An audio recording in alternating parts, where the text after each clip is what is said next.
ಆ ರೀತಿ ಭಾವನೆಗಳು ಎಲ್ರಿಗೂ ಆಯಿತು ಅಷ್ಟೇ, ಅದು ಬಿಟ್ಟರೆ ಬೇರೆ ಏನಾಗಲಿಲ್ಲ. ಸಾಕಷ್ಟು ಜನ ನಿಮ್ಮಲ್ಲೂ ಸಹ ಕಣ್ಣೀರು ಬರ್ತಾರೆ, ಆ ರೀತಿ ಸಾಕಷ್ಟು ಸಚಿವರು ಸಹ ಕಣ್ಣೀರು.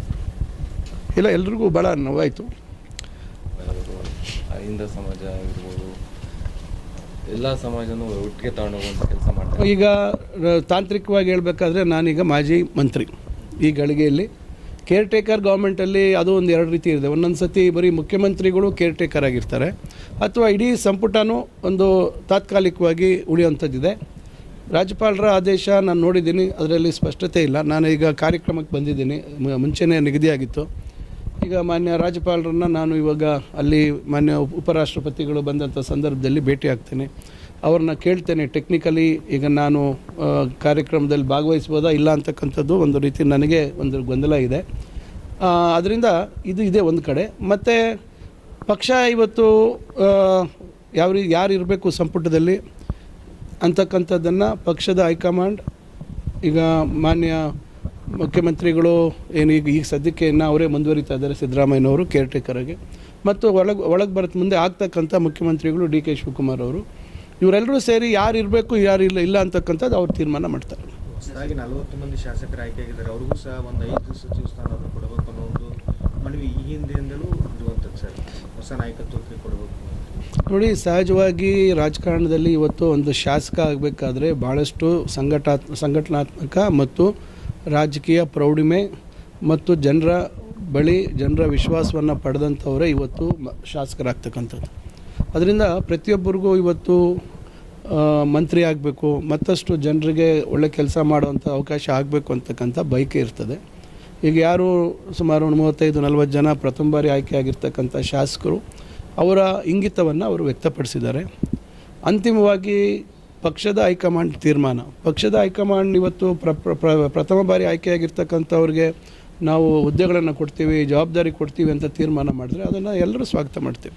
ಸಚಿವರ ಜೊತೆ ಸಿದ್ದರಾಮಯ್ಯನವರು ನಡೆಸಿದ ಸಭೆಯಲ್ಲಿ ನಿಮ್ಮಲ್ಲಿ ಯಾರು ಇರ್ತಾರೆ ಯಾರಿರಲ್ಲ ಅನ್ನೋ ಮಾತನ್ನು ಏನಾದರೂ ಹೇಳಿದರೆ ಸರ್? ಖಂಡಿತ ಅವರು ಎಲ್ಲ ಮಂತ್ರಿಗಳಿಗೆ ಧನ್ಯವಾದಗಳನ್ನು ತಿಳಿಸಿದ್ರು. ಆಮೇಲೆ ಅವರಿಗೆ ಕೊಟ್ಟಿರ್ತಕ್ಕಂಥ ಸಹಕಾರಕ್ಕೆ ಅವರು ಕೃತಜ್ಞತೆ ವ್ಯಕ್ತಪಡಿಸಿದ್ರು. ಮತ್ತು ಅದೇ ರೀತಿ ಸಹಕಾರವನ್ನು ಶಿವಕುಮಾರ್ ಅವರಿಗೆ ನಾನು ವ್ಯಕ್ತಪಡಿಸ್ತೀನಿ ಅಂತ ಹೇಳಿದರು. ಮತ್ತು ಪಕ್ಷದ ಎಲ್ಲ ಚಟುವಟಿಕೆಗಳಲ್ಲಿ ನಾನು ಸಕ್ರಿಯವಾಗಿ ಇರ್ತೀನಿ, 2028ಕ್ಕೆ ಮತ್ತೆ ಅಧಿಕಾರಕ್ಕೆ ಬರ್ತೀವಿ ಅಂತಕ್ಕಂಥ ಮಾತು ಹೇಳಿದ್ರು. ಅಲ್ಲಿ ಯಾರು ಇರ್ತೀವಿ ಬಿಡ್ತೀವಿ ಅಂತಕ್ಕಂಥ ಪ್ರಶ್ನೆ ಉದ್ಭವ ಆಗಲಿಲ್ಲ. ಮಂತ್ರಿಗಳು ಕೆಲವರು ನಮಗೂ ಮಾತಾಡಬೇಕು ಅಂತಿತ್ತು, ಅವಕಾಶ ಸಮಯದ ಕೊರತೆಯಿಂದ ಮಾತಾಡಲಿಲ್ಲ. ಮಂತ್ರಿಗಳು ಕೆಲವರು ಅವರ ಗುಣ, ಅವರ ಆಡಳಿತ ವೈಖರಿ, ಅವರಲ್ಲಿ ಏನು ಒಂದು ಹಣಕಾಸು ಇಲಾಖೆ ನಿರ್ವಹಣೆ ಮಾಡಿರ್ತಕ್ಕಂಥ ರೀತಿ, ಮತ್ತು ಸಮಾಜದಲ್ಲಿ ಶೋಷಿತ ವರ್ಗ ಬಡವರ ಬಗ್ಗೆ ಅವ್ರಿಗಿದ್ದಂಥ ಕಾಳಜಿ, ಇವೆಲ್ಲ ಅವರ ಒಂದು ವ್ಯಕ್ತಿತ್ವದ ಗುಣಗಾನವನ್ನು ಮಾಡ್ತಕ್ಕಂಥ ಕೆಲಸ ಆಯಿತು. ಆ ಸಂದರ್ಭದಲ್ಲಿ ಭಾವೋದ್ವೇಗಕ್ಕೆ ನಾವೆಲ್ಲರೂ ಒಳಗಾದ್ವಿ, ನಮಗೆಲ್ರಿಗೂ ಭಾಳ ನೋವಾಯಿತು. ಆ ರೀತಿ ಒಂದು ಕುಟುಂಬದಲ್ಲಿ ಭಾಳ ಅನ್ಯೋನ್ಯವಾಗಿ ನಡೆದಂಥ ಒಂದು ಸಂದರ್ಭ ಅದು.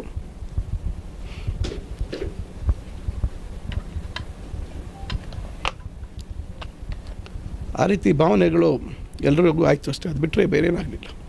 ಸಾಕಷ್ಟು ಜನ ನಿಮ್ಮಲ್ಲೂ ಸಹ ಕಣ್ಣೀರು ಬರ್ತಾರೆ, ಆ ರೀತಿ ಸಾಕಷ್ಟು ಸಚಿವರು ಸಹ ಕಣ್ಣೀರು. ಇಲ್ಲ, ಎಲ್ರಿಗೂ ಭಾಳ ನೋವಾಯಿತು. ಆದರೆ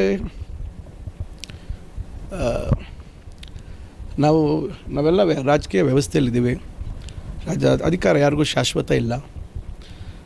ಅದರಿಂದ ಅವರನ್ನು ನಾವು ಯಾವತ್ತೂ ಮರೆಯಲಿಕ್ಕೆ ಸಾಧ್ಯ ಇಲ್ಲ. ಉತ್ತಮ ಆಡಳಿತ ಮಾಡ್ತಾಯಿದ್ರು ಸಿದ್ದರಾಮಯ್ಯ ಅವರು. ಅಹಿಂದ ಸಮಾಜ ಆಗಿರ್ಬೋದು, ಎಲ್ಲ ಸಮಾಜನೂ ಒಟ್ಟಿಗೆ ತಗೊಂಡೋಗುವಂಥ ಕೆಲಸ ಮಾಡ್ತಾಯಿದ್ರು. ಖಂಡಿತ ಅವರನ್ನು ಒಂದು ಜಾತಿಗೆ ಸೀಮಿತವಾಗಿ ನಾವು ನಾಯಕರನ್ನಾಗಿ ನೋಡಲಿಕ್ಕೆ ಸಾಧ್ಯ ಇಲ್ಲ. ಇಡೀ ಸಮಾಜದ, ವಿಶೇಷವಾಗಿ ಬಡವರ ಬಗ್ಗೆ, ಯಾಕಂದರೆ ಬಡತನದಿಂದ ಅವರು ಮೇಲೆ ಬಂದವರು. ಅವರೇ ಹೇಳಿದಾಗೆ ಅವ್ರ ತಂದೆ ತಾಯಿ ಯಾರೂ ರಾಜಕಾರಣದಲ್ಲಿ ಇರಲಿಲ್ಲ. ಅವರು ಕುಟುಂಬದಲ್ಲಿ ಅವರೊಬ್ಬರೇ ವಿದ್ಯಾವಂತರು.